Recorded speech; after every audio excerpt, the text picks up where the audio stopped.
What's going on, guys? This is JD here with Bobcat Landworks. So if you've ever run a track loader with a cab in the summer or in the heat down in the south, you know that it gets pretty hot.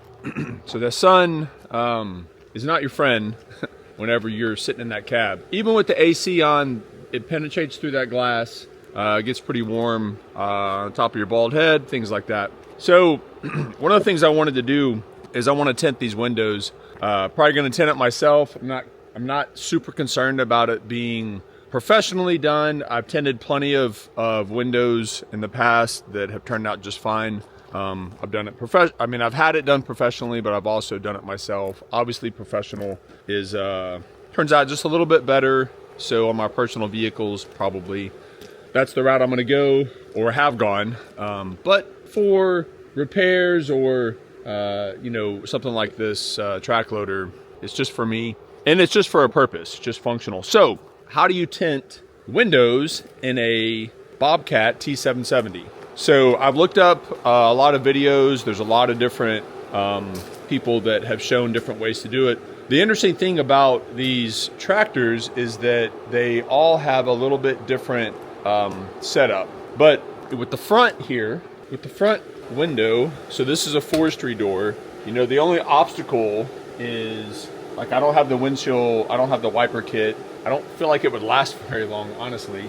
And I just have a spray bottle that I use to clean the window every couple hours. But the only obstacle with the front is maybe the shape, but it's curved a little bit. So we're gonna have to work around that. The back window is gonna be pretty simple. I'm not sure if I'm gonna do the top. I may not. Not really sure yet. It's not a huge opening, and I don't know. We'll see. But on the sides, the side windows, we've got these cages. These cages don't have any. I don't see a simple way to get the cages off to be able to access the inside of the glass. So that leaves me with two options: figuring out how to tint the outside and just hope and pray that a limb doesn't hit it, which is basically impossible. So obviously I'm not going to do that.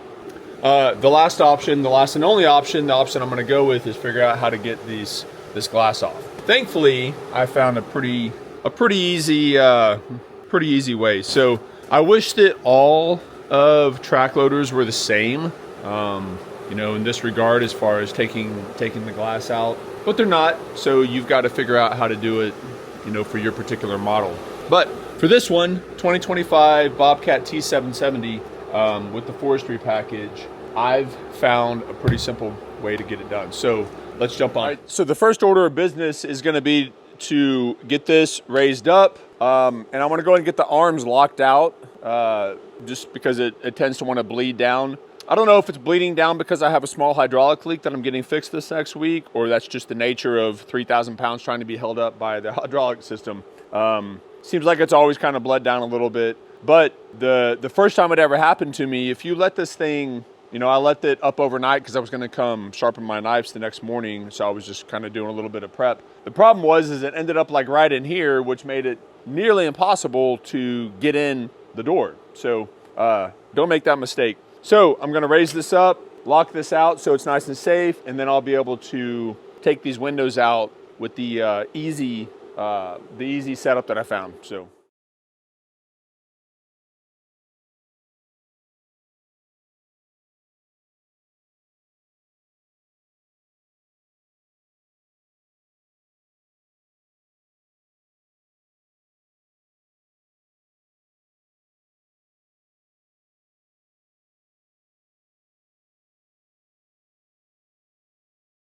This is also a good height for me to be able to touch up my knives a little bit later. But for right now, what we're going to do, place these back on here. I got my handy drill and a number 10 socket. I was really concerned that this was going to be a really frustrating process, but what I've found is there's actually, on the 2025 models, maybe some of the other ones as well, I don't know, there's 6 hex bolts. Just loosen, remove the bolts.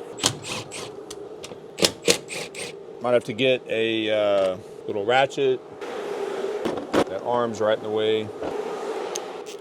But if this is the hardest thing I got to deal with, I'm good. Like, this is nothing. Like some of the other videos I was seeing, there's a lot of different screws you got to take out, and you got to take that knob off on the inside. So that is one thing that I always forget. All right, so this knob in here has it's easy to forget to do, but you just pop the plastic piece off. And it's, I think it's a 14. It's not tightened very much. I did loosen it with a wrench or with a ratchet, but now you have to be careful because it's spring loaded. So there's a spring in there. So you put the nut there. You've got the knob and a spring, and inside there, you see if that window will lay there. There's a little plastic. I can't see it right now. Yeah, there's this little plastic knob. It's probably some kind of protector or whatever. Either way, you want to keep that. You just want to keep all the pieces. Whatever you took off is what you want to put back. So I'm just going to keep this on the seat. I'll probably do the other side as well, so I'll just keep these together. Now that I've got the release knob off, I can take this out, and I've got access to not only clean it, which I probably won't be doing this much to clean it, but also tint it, which was the goal. So that's that. So on to the other side, grab some tint. The tinting process, I may or may not video, but I'll definitely do how it is afterwards. The tinting process can be a little frustrating, but well worth it. So this will give me an opportunity to clean all this space. I'll probably lift the cab today as well, clean that just, every 50 hours or so. Just do like a general overhaul. I know I think they recommend 100 hours, but I like to keep stuff. I like to keep stuff up. Stuff's not cheap, so I like to take care of it. So I'll be back in a little bit. All right, guys, so it's been a couple hours. Learned a lot. Tinting windows is easy on a flat surface. These are flat surfaces. It was a little dusty in my environment, so it's not perfect, but I was able to get these done. The front window and the back window both have a curve to it. The front window not only has a curve, but it has a bunch of weird shapes on it. I gave my best effort. I'm not a window tinter. I will not be attempting that again. I highly recommend just taking it and having it professionally done if you want your front door tinted, because I said a few words. As far as the, one thing I realized once I took everything apart is that, this is actually part of the unit. It's not a separate cage that comes out or anything like that. It's actually molded all together for safety. You could run this unit without the side windows. Of course, I would never do it with the mulcher on there because that'd be a death sentence. But I'm gonna get these put in, and then I'll be good to go. No tools. Well, you don't have to tighten it down. The idea is just for it to be hand tight. Go ahead and put this in. One thing you have to do, you do have to take this the knob holder off whenever you're tinting. When you put it back on, don't over tighten it. I don't know if this glass is the same as, I had to replace a window on a van years ago, and I over tightened that thing by, I don't know, a half a turn or something. I'm just guessing, and it just shattered in my hands. It's quite frustrating. That was back whenever we did not make any money. We were super poor, so we drove around with plastic window.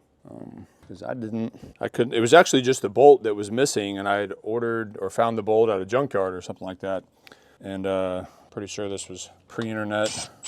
And when I put that thing in, it just shattered. But so I've learned my lesson anytime I've ever messed with windows, not to over tighten it. I'm not super pleased with this tint job. Whenever I have the back and the front done, probably next summer, I'll definitely be having these redone. But for now, it'll suit my purposes just fine. This will give me a little bit of protection, shade-wise, and give it a little bit more intimidating look. Not that it's all about that, but important to hold that on there. because you don't want to, I suppose I could actually, in fact, I'm going to do that. Let's go ahead and screw the window in first. You know, it usually takes a couple times of doing something to figure out the best way to do it. So on this side, putting the window back in is going to be the best way. No reason to over tighten these either. There is weather stripping in there. This is such a much better model or build than some of the other ones I was seeing people having to take apart. It's pretty frustrating to do. Some of these bubbles will work themselves out in the sun, in the heat. Could have gotten the heat gun out, just wasn't into it. But, oh, you know what? The order matters. So that little plastic piece goes on first, then the knob, then the spring, then the nut. All right, put the little cap back on, good to go. All right, so that's a wrap for the side windows. That is outside of the front. You know, I was actually kind of thinking as I was attempting to tint the front, how much it's gonna obstruct my vision. But I think I'm willing to try because that's a big section that allows a lot of sun coming through. So anyway, but that's how you take the windows off of a 2025 Bobcat T770. And like I said, tinting the side windows is fairly simple. Tinting the front, tinting the back, I couldn't do it. I usually pride myself in being able to figure things out. I gave it a good effort. That wasn't gonna happen though. So you guys have a good one.